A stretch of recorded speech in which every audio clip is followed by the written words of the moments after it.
Good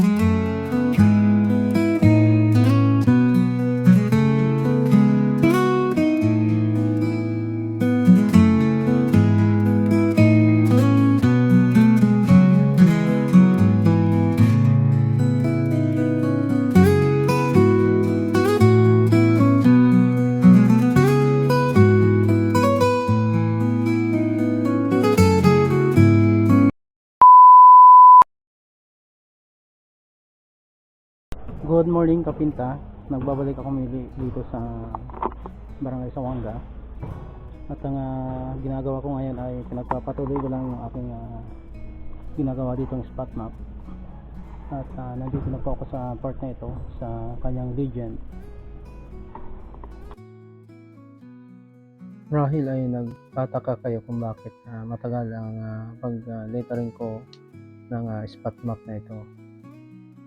Sa totoo lang po, pagka ganitong klase ng lettering or painting ay napakahirap talaga, kasi ito po ay mabuting-ting.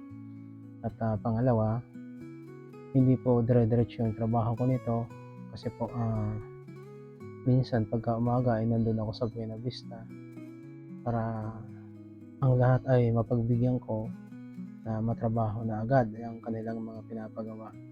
Kasi sa totoo lang po, ako lang po mag-isa na artist or draftsman dito sa aming lugar, sa Bacon District. Dati kasi dalawa kami, subalit namatay na yung isa, kaya ako na lang po ang mag-isang nag-lettering dito. Kaya talagang madami ang aking tanggap na lettering na trabaho.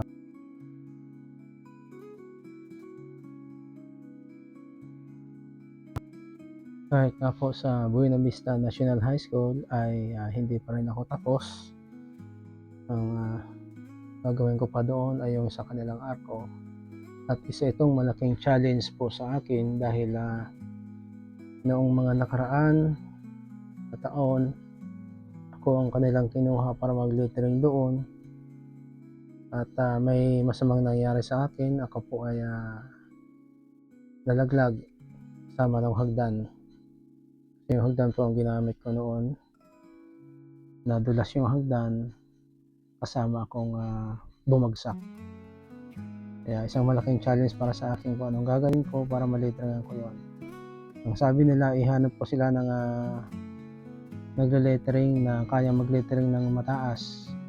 Meron akong nakita sa Balugo, yun daw ay taga Sawanga. Subalit ganun din po, meron din siyang phobia sa mga matataas na lugar, may fear of heights.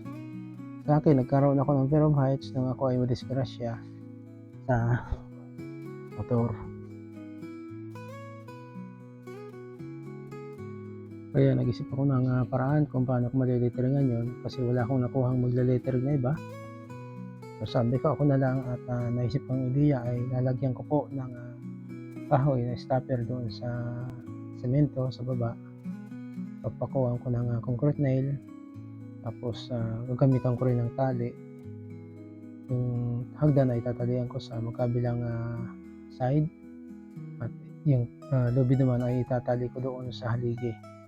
Kahapon ay bumili na ako ng lubid, balit ang wala pa ako ay yung concrete nail na aking gagamitin sa paglalagay ng stopper ng hagdan.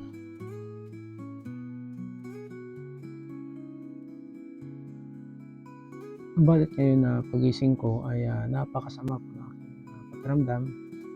Kaya pasensya na po kayo sa aking boses, kasi ang sakit po ng buong katawan ko, sakit ng ulo ko. Kasi naulanan ako nung mga nakaraang araw.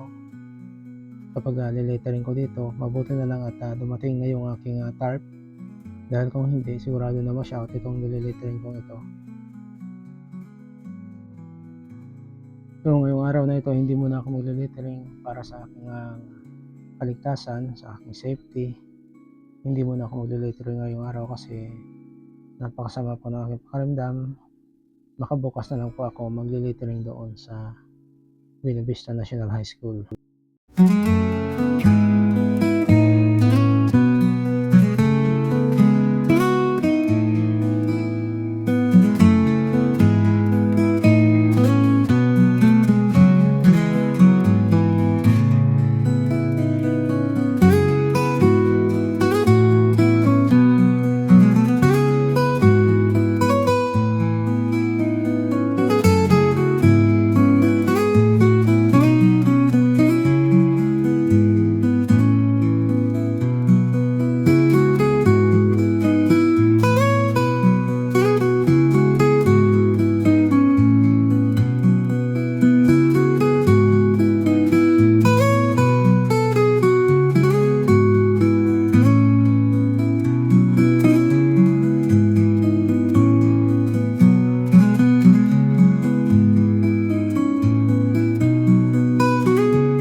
Napakahirap ng, mag-isa ka lang na marunong mag-lettering sa isang lugar. Oo, mabuti nga na madami kang, tanggap na trabaho. Subalit hindi mo naman alam kung alin ang uunahin mo sa dami ng, nag, na magpa-lettering sa iyo. Kaya, ito po yung sitwasyon ko ngayon. Dahil napakarami ng, papa-lettering, hindi ko na alam kung ano. Pero pagka minsan ay, mga ilang, linggo din wala akong trabaho. So, napakahirap din. Kaya pagka gano'n, ako ay nag-e-extra sa pagtatrabaho sa Pandayan. Yun ang aking ginagawa para naman na maitaguyod ko yung pangangailangan ng aking, pamilya. Kung mapapansin niyo yung kaulapan na yan, yan yung ibinuhos ng napakalakas na ulan. At nagpasya akong umuwi kahit, malakas yung ulan kasi talagang hapon na. Sabi ko kung hihintayin kong tumila yung ulan, siguro gabi na ako makakauwi. Mabuti na lang at merong, malaking, plastic na cellophane doon sa aking, U-box na kasya sa akin. Ang ginawa ko ay binutasan ko sa may para makapasok yung ulo ko at yung, dalawa kong kamay. At yun, nagpasya na akong umuwi at, hindi ko inaasahan na dahil doon ako ay magkakaroon ng masamang pakiramdam. Tapos kagabi, kahapon, medyo naulanan pa ako. At kahapon nga, napakasakit ng aking, liig, parang nagkaroon ako ng stiff neck. Tapos napakasakit ng aking likod. Ngayon, buong katawan ko na ang masakit. Kaya hindi muna ako magtatrabaho para sa aking kaligtasan.